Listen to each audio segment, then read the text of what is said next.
প্রথম বার্ষিক ওয়াজ ও দোয়ার মাহফিলের সম্মানিত সভাপতি, উপস্থিত উলামায়ে কেরাম, মঞ্চে উপবিষ্ট মসজিদ কমিটি, গণ্যমান্য ব্যক্তিবর্গ, আমার সামনে উপবিষ্ট আছেন মুরব্বিয়ানে এজাম, সমবয়সী যুবক ভাইরা, পর্দার অন্তরালে অবস্থানরতা সম্মানিতা আমার মা ও বোনেরা, সর্বপ্রথম আল্লাহ তাআলার দরবারে শুকরিয়া জ্ঞাপন করছি, যিনি আমাদের উপর আজকে ইহসান করছেন, অনুগ্রহ করছেন, দয়া করছেন। কোরআন হাদিস শোনার একটা পরিবেশ, দ্বীনি মাহফিল, ওই জায়গায় আসার তৌফিক দান করেছেন। এই জন্য শুকরিয়া আদায় করি সবাই আলহামদুলিল্লাহ। আওয়াজ থেকে কই আলহামদুলিল্লাহ, জোরে বলি আলহামদুলিল্লাহ, আরো জোরে। দেখছি তো নির্বাচনের সময় কি নাচানাচি যে করে, ইমান সামান্য কিছু সাহাবানের জন্য কত আন্দোলন, কিন্তু তাফসীরে কুরতুবীর মধ্যে আছে আলহামদুলিল্লাহ বলার তৌফিক পাওয়া, সারা পৃথিবী লাভ করা, সারা দুনিয়া লাভ করা, সারা পৃথিবী লাভ করা এত বড় নিয়ামত নয়, যত বড় নিয়ামত হলো আলহামদুলিল্লাহ বলার তৌফিক পাওয়া। আচ্ছা বলে, এই পৃথিবীটা ঢাকা শহর, মনে করেন আমাদের টঙ্গী গাজীপুর, এই এলাকাতে কি পরিমাণ এই জায়গার দাম আছে, পুরা পৃথিবীটা কত কোটি কোটি। কি কর, এই পৃথিবী যদি কারো লাভ হয় আর সে এত বড় নিয়ামত না, আল্লাহু আকবার বলেন, যত বড় নিয়ামত হলো আলহামদুলিল্লাহ বলার তৌফিক পাওয়া। আলহামদুলিল্লাহ বলেন, এটার কোনো দাম নাই, মূল্যই নাই। ये दुनिया चंदे रोजे सो में साले मेहमानी, कुजा हवा कुजा आदम कुजा तख्ते सुलाइमानी। ये दुनिया चंदे रोजे सो में साले मेहमानी, कुजा हवा कुजा आदम कुजा तख्ते সুলাইমানি। হযরত সুলাইমান আলাইহিস সালামের যে সিংহাসনটা ছিল, এই সিংহাসন বাতাসে উঠতো। আলহামদুলিল্লাহ বলেন, সুবহানাল্লাহ বলেন, আল্লাহু আকবার বলেন। ইঞ্জিন ছাড়া, আল্লাহু আকবার বলবেন না, কোন ইঞ্জিন নাই, বিশাল সিংহাসন বাতাসে উড়ে। এক ব্যক্তি জমিন সাফ করতেছে, খেতে কাজ করে। শুনিয়া সুলাইমান নবীর সিংহাসন দেখিয়া বলে সুবহানাল্লাহ। সুলাইমান নবীর সিংহাসন চলা বন্ধ হয়ে গেছে। আল্লাহু আকবার, আর চলে না। আস্তে আস্তে সিংহাসনটা নিচে নেমে গেছে। দেখে এক ব্যক্তি তার জমিনটার সাফ করতেছে, কাজ করতেছে, জমিনে কাজ করতেছে। বলে, মুমিন রে, কি আমল করেছো, কি কাজটা করেছো? এতদিন সুলাইমান নবীর সিংহাসনের রিমোট ছিল আমি সুলাইমান নবীর হাতে, আজকে কার হাতে যে রিমোট চলে গেল? সিংহাসন তো চলতেছে না, কারণটা কি তুমি বলো? কি আমল করছো? সুলাইমান নবীর সিংহাসন চলা বন্ধ হয়ে গেছে। আইয়ুহান নবী সুলাইমান, আমি অন্য বেশি আমল করি নাই, আমি আমলটাই করেছি। বিশাল সিংহাসন যদি আল্লাহ, বিশাল সিংহাসন যদি আমার আল্লাহ, এত বিশাল সিংহাসন যদি আমার আল্লাহ বাতাস উড়াইতে পারে, ইঞ্জিন ছাড়া আমার আল্লাহ কত শক্তির অধিকারী। এই জন্য আল্লাহর গুণ গাইলাম, সুবহানাল্লাহ বললাম। আল্লাহর গুণ গাইলাম, সুবহানাল্লাহ বললাম।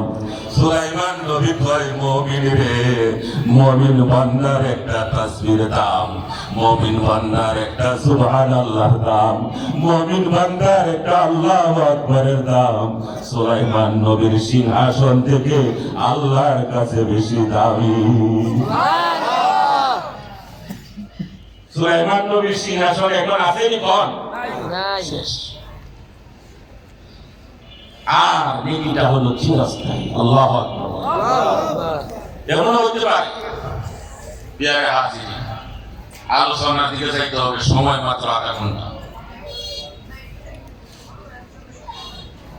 আগেকার সাহাবায়ে কেরাম যাচ্ছে এক জায়গায়, রাস্তা অতিক্রম করতেছে, করতে করতে করতে করতে তারা এক জায়গায় তাঁবু গাড়ছে।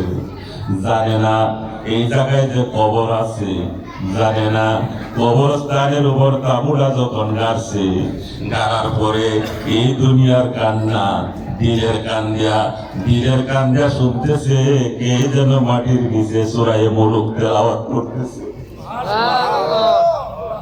কত রাস্তাতে হাঁটলাম, কত কবরের পাশে দিয়ে গেলাম, আওয়াজ শুনছি কানে শুনে সাহাবায়ে কেরাম কে যেন কোরআন শরীফ পড়তেছে, কোরআন শরীফের সূরায়ে মুলুক তেলাওয়াত করতেছে।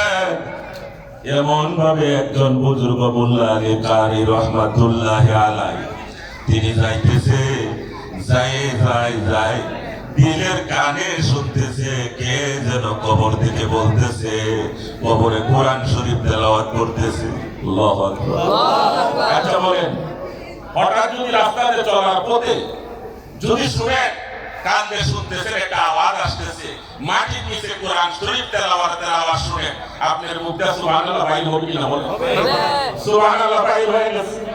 উত্তর কথা চলতেছে, ও মুমিন বান্দা তুমি যে সুবহানাল্লাহ বলেছ, তোমার সুবহানাল্লাহ টুকু আমাকে দিয়ে দাও।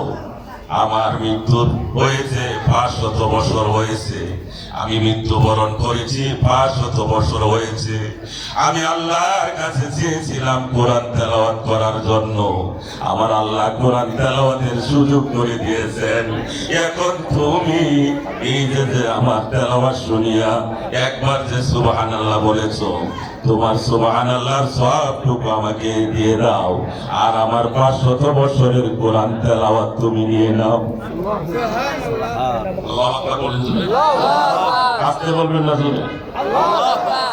বাকি আইছেননি, জোরে বলেন আল্লাহু আকবার। 500 বছর তেলাওয়াত নিয়ে নাও, তাহলে বোঝা গেল দুনিয়ায় সুবহানাল্লাহ বলার দাম বেশি না কবরে কোটি বছর তেলাওয়াত করার দাম বেশি? সুবহানাল্লাহ। তাহলে আমলের জায়গা দুনিয়া না আখিরাত? দুনিয়া। এই দুনিয়া হলো আগে আমলের জায়গা, দুনিয়া হলো কামাইয়ের জায়গা, আর আখিরাত হলো বুক করার জায়গা। আল্লাহু আকবার। আখিরাত হলো কি জায়গা? বুক করার জায়গা। বুক করবেন, আখিরাতে বুক করার জায়গা। দুনিয়াটা হলো কামাইয়ের জায়গা, আপনি কামাই করবেন। তো হুজুর কি কামাই করব, মসজিদেই তো যাই না, নামাজটা তো বলি না, কামাই আবার করবে কি? উম্মে সালমা জামে মসজিদ। আহা, কত সুন্দর নাম দিয়েছে, উম্মে সালমা জামে মসজিদ। আল্লাহু আকবার। মসজিদের উদ্যোগে একটা কথা বলি, পরে আমি আয়াতের দিকে চলে যাব। বিয়ার হাজির, আচ্ছা শুনে, এক যুবক, নবীজির জামানায় এক যুবক নবীজির কাছে গিয়া নবীজির দরবারে হাজির হয়ে গেছে। এক যুবক নবীজির দরবারে হাজির হয়েছে, কাঁদতেছে। কান্দার কারণ ওই নবীজির দরবারে আছে হযরত আবু বকর, হযরত ওমর। নবীজি দেখেন একটা যুবক দরজার সামনে দাঁড়িয়ে কাঁদতেছে। নবীজি বললেন, ওমর রে, ও আবু বকর, জিজ্ঞাসা করো এই যুবকটা কেন কাঁদে। যুবককে যখন জিজ্ঞাসা করলেন, যুবক রে তুমি কেন কাঁদো রে যুবক? যুবকে বললেন, ইয়া রাসূলুল্লাহ, ইয়া হাবিবাল্লাহ, আমার বাবা ইন্তেকাল করেছেন, আমার বাবা ইন্তেকাল করেছেন, আমার বাবা ইন্তেকাল করেছে। তার গোসল দিন না কেউ নাই, কাপড়ের কাপড় পরেন না কেউ নাই, কাপড় পরানোর মতো কেউ নাই, গোসল দেওয়ার মতো কেউ নাই। আল্লাহর নবী পাঠিয়ে দিলেন হযরত আবু বকরকে পাঠিয়ে দিলেন, ওমরকে পাঠিয়ে দিলেন, ওমর যাও, আবু বকর যাও। দুইজন যখন ওই যুবকের বাপের কাছে আসছে, আসার পরে দেখে যুবকের বাপের চেহারাটা শহরের চেহারা হয়ে গেছে। যুবকের বাবার কাছে যখন আসছে, আসার পরে দেখে চেহারা তো চেহারা নাই, ওই চেহারা বিকৃত হয়ে গেছে, তার চেহারা শহরের চেহারা হয়ে গেছে। দুই সাহাবী আবু বকর ওমর, হযরত আবু বকর ওমর দৌড়ে গেলেন নবীজির কাছে, ইয়া রাসূলুল্লাহ, ইয়া হাবিবাল্লাহ, নবী গো কার কাছে পাঠাইলেন? এই যুবক যে আসছে, যুবকের বাপের কাফনের কাপড় পরানোর জন্য, যুবকের বাপকে গোসল দেওয়ার জন্য পাঠাইলেন। গিয়া দেখলাম তার চেহারাটা বিকৃত হয়ে গেছে, তার চেহারাটা শহরের চেহারা হয়ে গেছে। নবীজি তার জন্য, যুবকের বাবার জন্য দোয়া করলেন। দোয়া করার পরে আবার আগের চেহারা পেয়েছে, আলহামদুলিল্লাহ। এবার গোসল দিলেন, কাপড়ের কাপড় পরাইয়া নবীজির দরবারে আনলেন। নবীজির দরবারে যখন আনলেন, নবীজি জানাজার নামাজ পড়লেন। যখন কাপড়ের দাফন করবেন, দাফন যখন করবে যুবকের বাবাকে, দাফন যখন করবে, দাফন করার সময় কাপড়টা উঠাইয়া দেখি, দাফন করার সময় দেখে যে তার চেহারাটা আবার শহরের চেহারা হয়ে গেছে। নবীজির কাছে জানিয়ে দিলেন, আল্লাহ পাক জিবরাইলকে পাঠিয়ে দিলেন, জিবরাইল যাও, এই যুবকের বাবা কি অবস্থা, যুবককে জিজ্ঞাসা করে, ও যুবক, তোমার বাবার হালতটা কি? তোমার বাবার হালতটা একটু জানাও, তোমার বাবার অবস্থাটা কি? ইয়া রাসূলুল্লাহ, ইয়া হাবিবাল্লাহ, আমার বাবা নামাজে অবহেলা করত, আমার বাবা ঠিক মতো নামাজ পড়ে নাই। আল্লাহর নবী আবু বকরকে বলেন, উমরকে বললেন, আবু বকর রে, ও উমর, দেখো বেনমাজির শাস্তি আল্লাহ দুনিয়াতেই দেখাইয়া দিছে। আল্লাহ পাক তার চেহারাটা পরিবর্তন করে দিছে, তার চেহারাটা শহরের চেহারা বানাইয়া দিছে। নাউজুবিল্লাহ। নামাজ পড়ার দরকার আছে না নাই? এখন মা বোনদের ব্যাপারে আল্লাহ পাক কোরআনে ঘোষণা করেছেন, আর-রিজালু কাওয়ামুনা আলান নিসা। আল্লাহ পাক বলেন, নারীদের উপর আমি পুরুষদেরকে শ্রেষ্ঠত্ব দান করেছি। এই জন্য পুরাণে অনেক পুরুষ আছে, তারা স্ত্রীদেরকে মারধর করে কিনা শাসন করে, কিন্তু বর্তমানে নারীদের পাওয়ার বেশি, ঠিক কিনা বলেন? আল্লাহর নবী সাহাবী দলিল কদর সাহাবী, যে সাহাবী থেকে বর্ণিত হাদিসটা আপনাদের সামনে আমি তেলাওয়াত করেছি। আন আবি বকর সিদ্দিক রাদিয়াল্লাহু তাআলা আনহু قال سمعت النبي صلى الله عليه وسلم يقول أيما امرأة عذبت زوجها بلسانها। কোন মহিলা যদি, আগে আমার পূর্বের বক্তা মায়েদের প্রশংসা করেছেন, ও মা দাদি, আপনারা অনেক দামি, আপনাদের জন্য 4 টাকার 5 ওয়াক্ত নামাজ, রমজানের রোজা, স্বামীর খেদমত, পর্দা, কয় টাকা? তোমার ঈদের নামাজ পড়তে হবে না রে মা, জুমার নামাজ পড়তে হবে না, চাকরি করার দরকার নাই, কামাই করার দরকার নাই রে মা। ঘরে থেকে তুমি 4টা কাজ করবা, 5 ওয়াক্ত নামাজ পড়বা, রমজানের রোজা রাখবা, স্বামীর খেদমত করবা, পর্দা, এই 4টা কাজ যে মহিলা করবে রে, নবীজি বলেছেন ওই মহিলাটা মরতে দেরি হবে, জান্নাতে যেতে দেরি হবে না। কয় টাকা? মহিলাদের জন্য কয় টাকা? 4।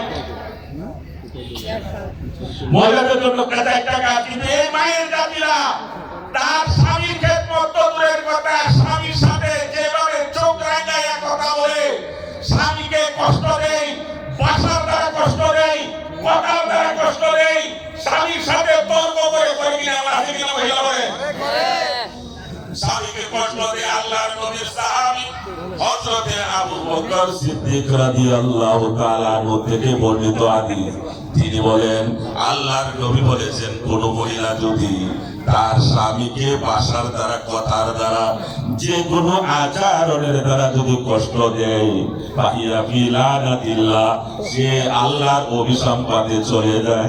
নাউযুবিল্লাহ। আর অভিশাপ জোরে বলে কার? আর জোরে বলে কার? আল্লাহর অভিশাপে চলে যায়, আল্লাহর অসন্তুষ্টিতে চলে যায়। এখন এমন মহিলা আছে স্বামীর অনুমতি ছাড়া চলে যায়, আছে কি না? আছে না? অনেক ও মা বোন, স্বামীর অনুমতি নিতে হবে।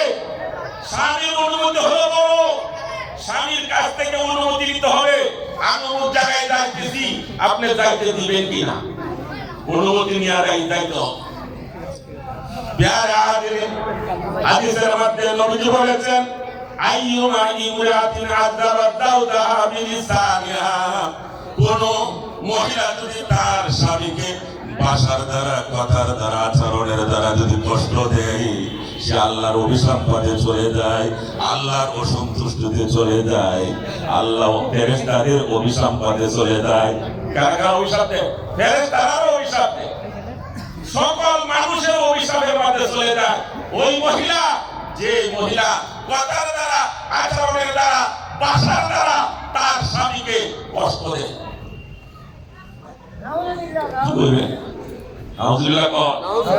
এই জন্য মা বোনদের বোঝার দরকার আছে কিনা বলেন? আবার স্বামী, মা বোনদের মধ্যে এমন মা বোনেরা আছে, এমন মা বোনেরা আছে স্বামী নাই, স্বামী নাই। একজন মহিলা, তার নাম হলো রাবিয়া বসরি, রাবিয়াতুল আদাবিয়া। মহিলাটার নাম কি? রাবিয়া বসরি। নাম শুনেন না?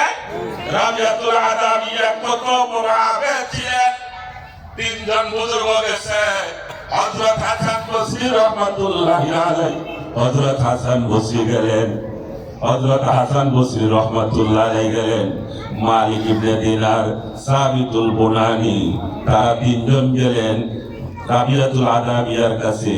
রাবিয়ারে বলে, ও রাবিয়া রে, দেখো আমরা তিনজন বুজুর্গ আইছি, যদি ভালো লাগে, তোমার স্বামী মারা গেছে, পছন্দ হইলে তিনজনের মধ্যে একজনকে স্বামী হিসাবে গ্রহণ করতে পারো।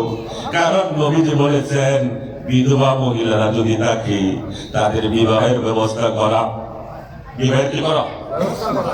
এই জন্য আজকে আমরা তিনজন আছি, হাসান, আমি হাসান বসরি, মালিক ইবনে দিনার, সাবিতুল বুনানি, তিনজন আসছি। যাকে তোমার পছন্দ হয় তাকে তুমি স্বামী হিসাবে গ্রহণ করতে পারো। বললে স্বামী হিসাবে গ্রহণ করব। আমার কিছু প্রশ্নের উত্তর দিতে পারলে, যে উত্তর দিতে পারবে তাকে আমি স্বামী হিসাবে গ্রহণ করব। প্রথম প্রশ্নটা হলো, কি প্রশ্ন করো? হাসান বসরি রাহমাতুল্লাহি আলাইহি, যিনি 120 জন সাহাবী দেখেছেন। আল্লাহু আকবার। কয়শো সাহাবী? 120 জন সাহাবী দেখেছেন। হাসান বসরি বলেন প্রশ্ন করেন। রাবিয়া প্রশ্ন করেন। রাবিয়াতুল আদাবিয়া বলে, আল্লাহ পাক যেদিন অঙ্গীকার নিয়েছিলেন, আলাস্তু বিরাব্বিকুম ক্বালু বালা, আল্লাহ পাক বলেছিলেন, ও তুমি ও রূহের জগতে বলেছিলেন, ও রূহরা, আমি কি তোমাদের রব না? তখন আমরা বলেছিলাম, কালু বালা, হ্যাঁ আপনি আমাদের রব। এই রূহ পরিভাগ করেছেন আল্লাহ পাক। কিছু রূহে প্রতিশ্রুতির দিন বলেছেন এই রূহগুলো জান্নাতি, আর এই রূহগুলো হলো জাহান্নামী। রাবিয়াতুল আদাবিয়া বলে, এই প্রশ্নের উত্তরটা দাও, আমি কি জান্নাতীদের রূহদের অন্তর্ভুক্ত না জাহান্নামী রূহের অন্তর্ভুক্ত? হাসান বসরির প্রশ্ন করছে। হাসান বসরি কই, এটা তো উদ্দেশ্যের কথা, এটা আমি কেমনে বলবো? এটা আমি জানি না। আল্লাহু আকবার। জিজ্ঞাসা করলেন, জিজ্ঞাসা করলেন আবার আরেকটা প্রশ্ন, মায়ের গর্ভের ভিতরে বাচ্চা ফেরেশতা মায়ের আকৃতি, সন্তানের আকৃতি দেওয়ার পরে চারটা কাজ লেখেন, চারটা জিনিস লেখেন, কি পরিমাণ রিজিক পাবে, তার হায়াত কতদিন হবে। মায়ের গর্ভে লেখা হয়ে যায়। মায়ের গর্ভে আকৃতি দেওয়ার পরে আল্লাহ পাক ফেরেশতাকে বললেন, ও ফেরেশতা লেখো। ফেরেশতা বলে কি লিখবো? আল্লাহ পাক বলেন চারটা কাজ লেখো। সে কি পরিমাণ রিজিক পাবে এবং কবে মৃত্যুবরণ করবে, কতদিন হায়াত পাবে, রিজিক কি পরিমাণ পাবে, পরিশেষে সে সৌভাগ্যবান হবে না হতভাগা হবে, এইটা লেখো। ভাগ্যবান না হতভাগা? বলেন আমি ভাগ্যবানদের অন্তর্ভুক্ত না হতভাগা? ওইটা তো আমি জানি না। এটা জানার কথা নেই। আবার প্রশ্ন করলেন কিয়ামতের ময়দানে এক ব্যক্তিকে আল্লাহ বলবেন তোমাদের ভয় নাই, তোমাদের ভয় নাই। আরেক ব্যক্তিকে বলবেন তোমাদের সুসংবাদ নাই। বলেন আমি কোনটার অন্তর্ভুক্ত? আমি কোনটার অন্তর্ভুক্ত? কবরটা কারোর জন্য? নবীজি বলেছেন আল কাবরু রাউযাতুম মিন রিয়াজিল জান্নাহ ওয়া হুফরাতুম মিন হুফরাইন নার। নবীজি বলেছেন কবরটা কারোর জন্য জান্নাতের বাগান হবে, আবার কবরটা কারোর জন্য জাহান্নামের গাড়া হবে। জান্নাতের বাগান হবে, কবরটা কারোর জন্য জান্নাতের বাগান হবে, আবার কারোর জন্য কবরটা জাহান্নামের গর্ত হবে। বলো রে হাসান বসরি, বলো আমার কবরটা কি হবে? আল্লাহু আকবার। একজন মহিলা এইজন প্রশ্ন করতেছে কিয়ামতের ময়দানে কিছু মানুষের চেহারা সুন্দর হবে, সাদা দবদবা উজ্জ্বল থাকবে, কিছু মানুষের চেহারা কালো হবে। বলো আমার চেহারাটা কি হবে? কালো না সাদা হবে? আবার প্রশ্ন করলেন একজন ঘোষণাকারী ঘোষণা করবে অমুক অমুকের সন্তান, অমুক অমুকের সন্তান অমুক সৌভাগ্যবান হয়ে গেছে, অমুকের সন্তান অমুকের মেয়ে সৌভাগ্যবান হয়ে গেছে। বলো আমি কোনটার অন্তর্ভুক্ত? এই কথা যখন বললেন তিন বুজুর্গ কাঁদতে কাঁদতে চলে গেছে। আল্লাহু আকবার। তিন বুজুর্গ কার কাছে আইছি?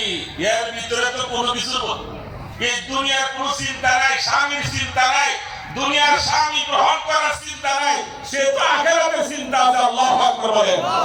এমন কিছু মা বোনের আছে এই দুনিয়ার জমিনে, এমন কিছু মা বোনের আছে যে মা বোন অনেক পুরুষে বলে যেদিন থেকে বুঝি, যেদিন থেকে শুনছি, ততদিন থেকে হুজুর দেখি আমার মা তাহাজ্জুদের নামাজ পর্যন্ত পড়ে।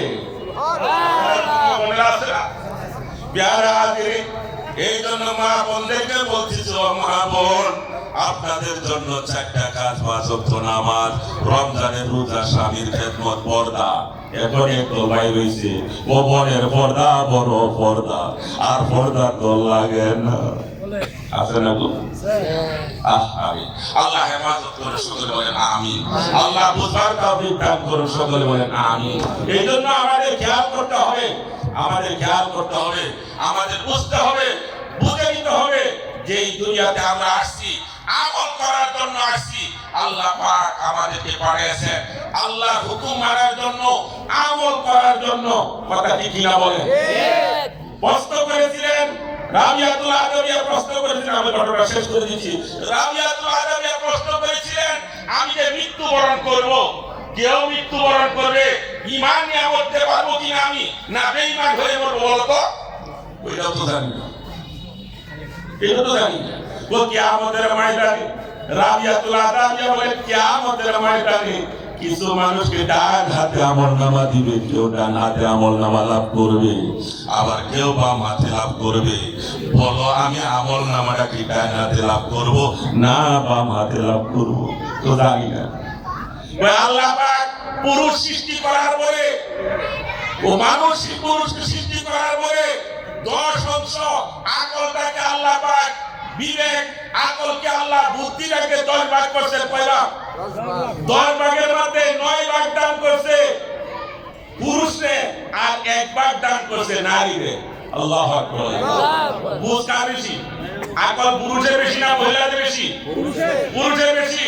আল্লাহ আকল সৃষ্টি করার পরে, আকলটাকে 10 ভাগ করার পরে 9 ভাগ দিয়েছে পুরুষকে, 1 ভাগ দান করছে নারীকে। আর শাহওয়াত, কাম প্রবৃত্তি, সেক্স যেটা বলা হয়, কামনা শক্তি, এই যে মহিলাদের কামনা শক্তি শাহওয়াত, এই শাহওয়াতটাকে আল্লাহ পাক 10 ভাগ করার পরে 9 ভাগ দিয়েছে নারীদেরকে। 9 ভাগ কার? 9 ভাগ হলো নারীদেরকে, আর 1 ভাগ দিচ্ছে পুরুষদেরকে। আমি 9 বার যদি কন্ট্রোল করতে পারি, আমি 9 বার যদি কন্ট্রোল করতে পারি, আমার স্বামীর দরকার নাই, আমি যদি 9 বার কন্ট্রোল করতে পারি, তাহলে তোমাকে যে একবার শাহাদাত দিয়েছে এর বড় তুমি আইছো আরেকটা বিয়ার কথা। বুঝেন না কথা? এরকম পুরুষ দুগুলো আছে ফ্যামিলির সাথে দ্বন্দ্ব হয় কেন? কারণ যেখানে যা কিছু ড্রাইভারও আছে, বিভিন্ন লোক আছে, এরা যে জায়গায় যা ওই জায়গায় শুধু সুখে সুখে বিয়া করে আর সংসারের মধ্যে একটা গন্ডগোল লাগায়, জঞ্জাল লাগায়, বেজাল লাগায়। এই জন্য সকল যারা আমরা উপস্থিত হয়েছি আপনাদের সকলের কাছে অনুরোধ থাকবে, আমরা ইনশাআল্লাহ মসজিদের উদ্যোগে আজকের আয়োজন করেছেন কমিটি বৃন্দ, মসজিদের উদ্যোগে আমরা ইনশাআল্লাহ সকলে নামাজে সারা দিব, মসজিদে আসবো, 5 ওয়াক্ত নামাজ পড়বো। মা বোনদেরকে বলি এই রাবিয়া মসজিদের মতো ইবাদত গুজার হন, আল্লাহ ওয়ালা হন, 5 ওয়াক্ত নামাজ পড়েন, রমজানের রোজা রাখেন, স্বামীর খেদমত করেন, পর্দাতে থাকেন, মৃত্যু হইতে দেরি জান্নাতে যেতে দেরি হবে না। এই জন্য আল্লাহ পাক বলেন আর রিজালু কাওয়ামুনা আলা নিসা, নারীদের উপর পুরুষদেরকে আল্লাহ শ্রেষ্ঠত্ব দান করেছেন। কোন পুরুষ যদি নারীরা ভুল করার পরে, স্ত্রী ভুল করার পরে যদি ক্ষমা করে দেয়, আল্লাহ পাক পরকালে তাকে ক্ষমা করে দিবেন ইনশাআল্লাহ। ওয়া আখিরু দাওয়ানা আলহামদুলিল্লাহি রাব্বিল আলামিন। আসসালামু